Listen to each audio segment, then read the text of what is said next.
Bueno, pues vamos a volver a la estructura de la Tierra, volvemos a la estructura de la Tierra y vamos a ir comentando las características del modelo estático. La primera capa es la corteza, pero la corteza no es igual bajo los océanos que la corteza que se encuentra formando los continentes. Así que podemos hablar de dos tipos de corteza: la corteza continental, que tiene una profundidad de entre 25 y 70 kilómetros, y la corteza oceánica, mucho más finita, de hecho podemos verla ahí. ¿Por qué es más fina? Al tener menos superficie de materiales por encima, se hunde menos, se hunde en lo que hemos dicho que hasta ahora se llamaba la astenosfera, que lo tenemos aquí. Por lo tanto, al hundirse un poquito menos, hay menos profundidad en la parte de abajo y sobresale menos por arriba. Yo creo que es bastante intuitivo.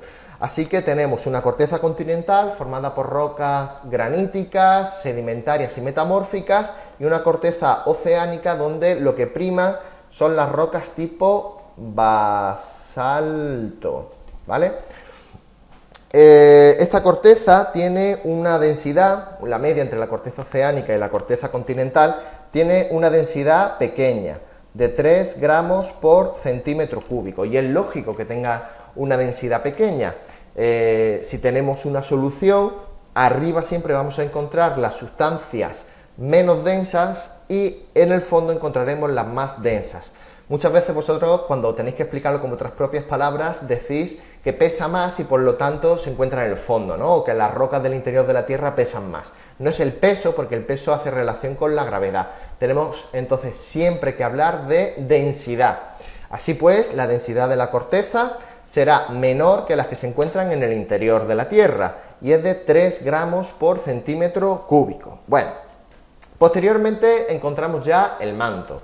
En el manto distinguiremos dos partes: el manto superior y el manto inferior. El manto superior tiene una densidad bastante parecida a la que podemos encontrar en la corteza. Tiene una densidad de unos 3, aquí lo ponemos, de 3,5 gramos por centímetro cúbico. Si os parece, ya que tengo poco espacio, no voy a poner las unidades, la represento aquí con rojo. La densidad siempre, ponemos aquí la densidad siempre en gramos por centímetro cúbico, para que no se nos olvide, y simplemente vamos a poner el nombre, como digo, para ocupar menos. En el manto inferior ya la densidad aumenta muchísimo más, podemos encontrar una densidad de hasta 5,6 gramos por centímetro cúbico.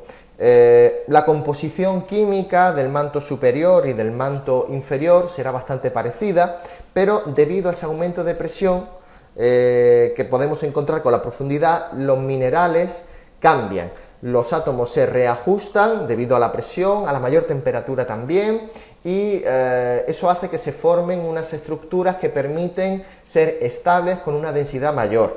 Así que, bueno, ya sabemos, distintos minerales, igual composición química. Y ya pasamos al núcleo.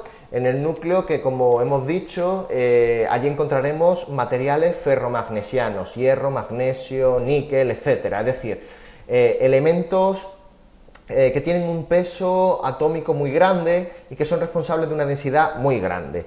Es curioso que encontremos el núcleo externo líquido o pastoso, por decirlo de alguna manera, con una densidad de 9,9 gramos por centímetro cúbico. La única manera que tenemos de comprenderlo es que, a pesar de estas presiones tan intensas, nos encontramos ya muy cerca del núcleo, del punto céntrico del interior de la Tierra, y allí las temperaturas son de más de 6.000 grados centígrados.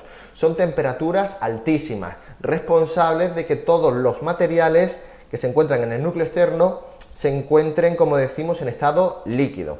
Y ya por último, en el núcleo interno, un poquito más al interior, prima más el aumento que se sigue haciendo de la presión que el aumento de la temperatura. Ya la temperatura no aumentará mucho más, y encontraremos unas densidades de 13 o de 13,1 aproximadamente gramos por centímetro cúbico. Bueno, ya hemos conocido los dos tipos de modelos. Normalmente lo que se suele explicar en clase es el modelo estático, corteza, manto, núcleo, haciendo referencia a que, y si queréis incluso lo vamos a poner, haciendo referencia a que la litosfera, que es una parte muy importante del modelo dinámico, porque nos permite comprender la tectónica de placas, pues la litosfera está formada por la unión, por decirlo de alguna manera, del manto más la parte superior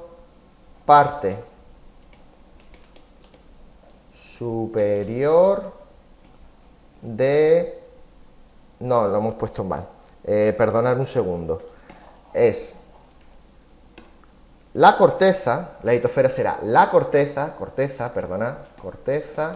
más la parte superior